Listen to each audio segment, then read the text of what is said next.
என்ன சார், தீபாவளி வந்துச்சு, ஒரு போனஸ் கூட கொடுக்கல. எது போனஸா? அதெல்லாம் தர முடியாது, போய் வேலையை பாரு. சார், நீங்க ஏற்கனவே வேலை போயிட்டீங்கன்னு எனக்கு தெரியும். ஒழுங்கா இந்த தீபாவளிக்கு போனஸ் கொடுத்தீங்கன்னா நீங்க இந்த வருஷம் தீபாவளி கொண்டாடலாம்.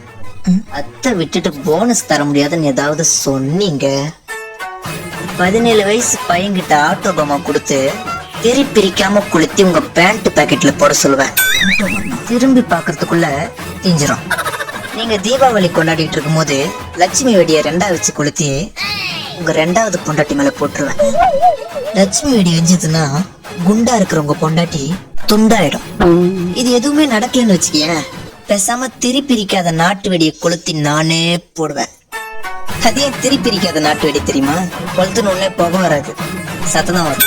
அப்புறம் உங்க இஷ்டம் சார். கொஞ்ச நேரம் வெயிட் பண்ணுங்க, போனஸ் எடுத்துட்டு தரேன். ஐ அம் வெயிட்டிங்.